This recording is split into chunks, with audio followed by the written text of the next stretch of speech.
including parents. The next key term is least restrictive environment, also known as LRE. Placement decisions are made by the IEP team and are based on each student's individual needs. IDEA requires that students with disabilities be educated in the least restrictive environment. That means they should learn alongside non-disabled peers to the maximum extent appropriate.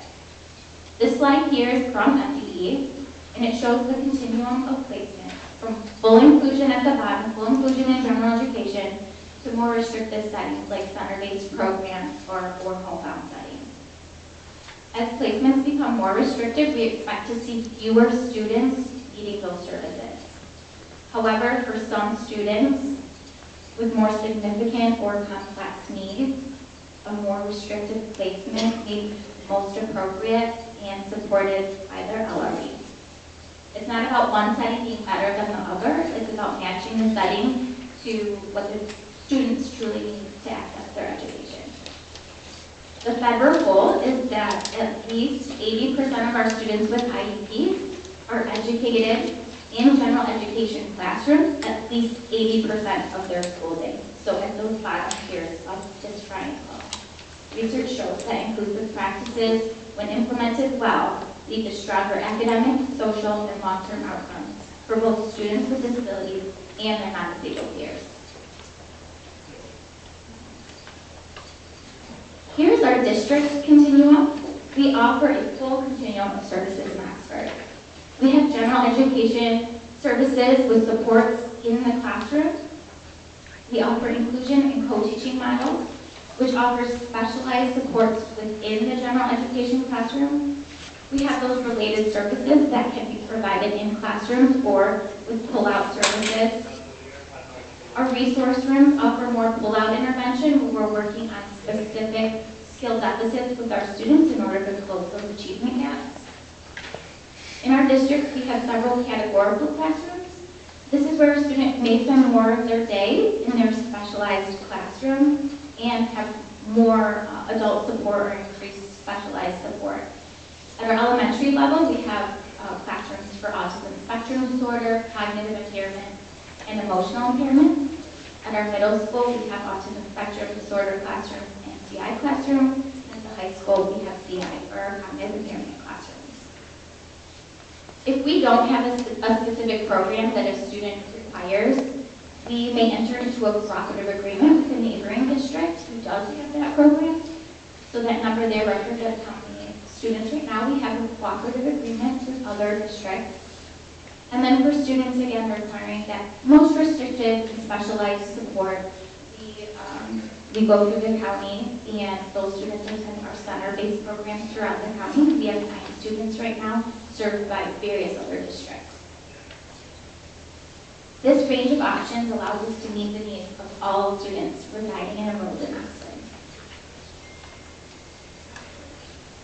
As of April 14th, we serve 827 students with IEPs and 4 students under an IFSP, which is our birth to 3 students. These numbers are constantly changing as we're evaluating students who are becoming eligible or who no longer meet eligibility criteria. We also have 286 students with 504 plans, and these plans offer accommodations to students with impairment. The following slides I have are data informed by the Michigan Data Student System, or MSDS, and these are from last school year. Every year, the ISD, or Open Schools Grades, gives us a great portfolio binder with all of our data already compiled so we can review. And a lot of it is comparison against the county and state. This slide shows the past 5 years how the special education identification rate has trended slightly upward, which aligns with our county and state trends. There could be a few contributing factors to this increase. We're seeing greater awareness and earlier identification of disabilities, especially in areas like autism and mental health. Post-pandemic economic and behavioral impacts have also led more families and educators to seek this support through special education. While increases in identification present resource challenges, they also reflect our district's commitment to locating and supporting students who need that individualized support. This chart here shows a breakdown of students with IEPs in Oxford compared to Oakland County and statewide. These are the 13 eligibility categories within the state of Michigan. What I want to emphasize about this data is that it's a neutral starting point. It's not about assigning blame, but it's about inquiry. And so the data is going to invite us to seek and ask meaningful questions about our systems, our practices, and our decisions. You will see that most of our identification rates are similar to the county and state. One area that stands out is our rate of emotional impairment identification. At 10.8%, Oxford is more than double the county and state average. This raises important questions like, are we accurately identifying and supporting students with behavioral and emotional needs?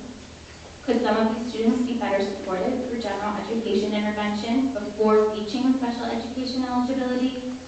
And then do we have consistent practices across buildings when it comes to evaluation and eligibility determination? So like I said, this is not about assigning blame, it's a starting point for asking questions that can improve our practices. This slide was shared at the start of the school year with our department as the focus areas for this school year, and we organized ourselves into 3 pillars. The first was connection. So we wanted to prioritize relationships with students, families, and each other through engagement and communication. Our community engagement includes presence at our parent education fair. We wrapped up last night the last of our transition nights, so we had a 5th to 6th parent meeting and 8th to 9th parent meeting, and last night we had our preschool to kindergarten parent meeting. We also have started Peers Awards, which I'll get to in the next couple of slides, and we have a very informational parent handbook located on our website that helps parents navigate the complex world of special education. Our second pillar was compliance and outcome-driven work. So we wanted to push our practice from compliance into quality. And we worked with Oakland Schools this year to do a district self-assessment on our practices. And we were able to get the results from that self-assessment and prioritize our goals and action steps for next school year. And our third pillar was the least restrictive environment. So the MDE, starting this year, is doing a 6-year monitoring cycle of all districts in Michigan. We were not selected in the first cohort, but we know it's coming.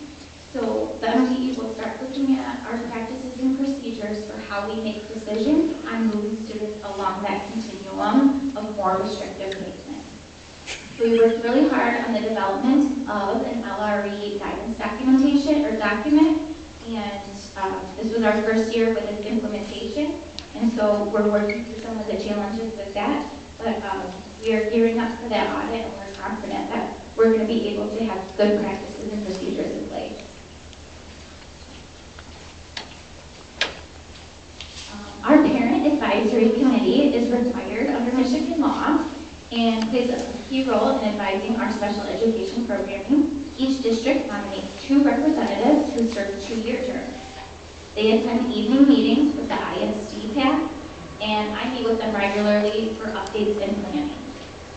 This is a picture of me here with our current OPAC, so Oxford PAC is what they call themselves. Emily Lesnap, who's here tonight. Thank you, Emily, for being here. And Megan Eller. Megan is the woman who has blonde hair and the blue. Tonight, I am recommending the reappointment of Megan Eller to represent Oxford to be voted on at the next board meeting. Megan and Emily have been working hard to build connections within the community and have some great momentum with parent initiatives that we would like to keep going. So that will be on your next board agenda for a vote for Megan. So many points of pride.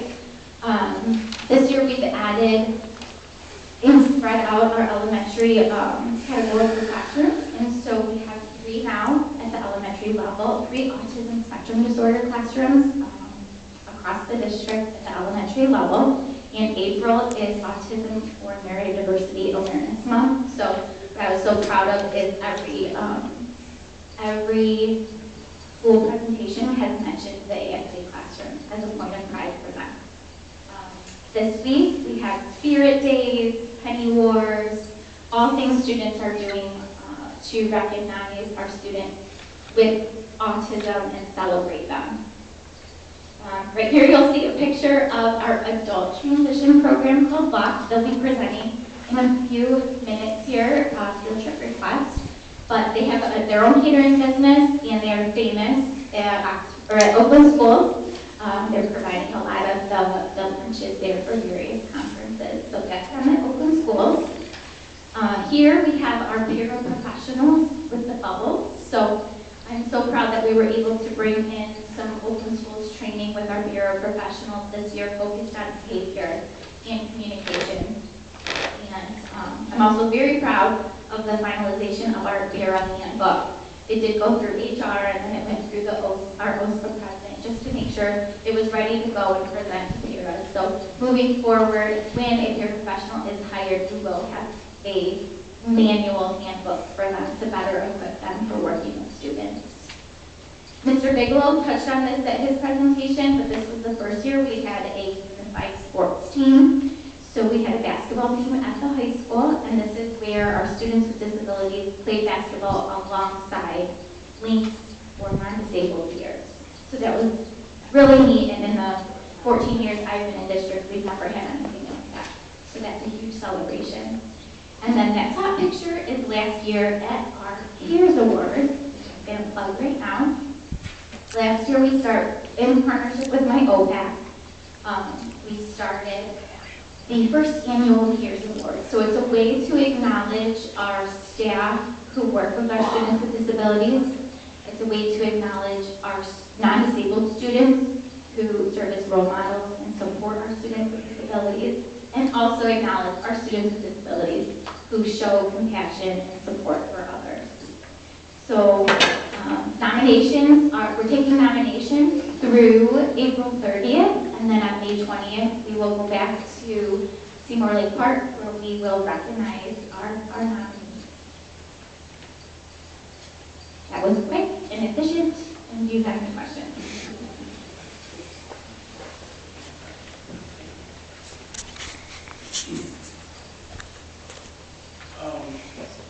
Thank you for your presentation. One of the questions I had was, you said services will birth at 26. My assumption, or I guess my hope is, at that point, do we have resource handoff for families in the community in place for that? Because I'm sure at 26 there needs no more. Correct. So a big part of our LOCKED program is connecting them with different agencies like Michigan Rehabilitation Services, and we talk about independent living and employment opportunities post-high. Yeah, absolutely. That's a huge part of Jeannie's program, is connecting it with outside resources. Okay, great. The last question I have kind of probably goes together. The least restrictive environment ladder that you showed, is that just a continual assessment for those students to see whether they progress or move down on that ladder? And specifically speaking to the emotional impairment data, the assessments that we use to identify those students, are we using the same assessment? Is it a standardized assessment that the county and the state also use?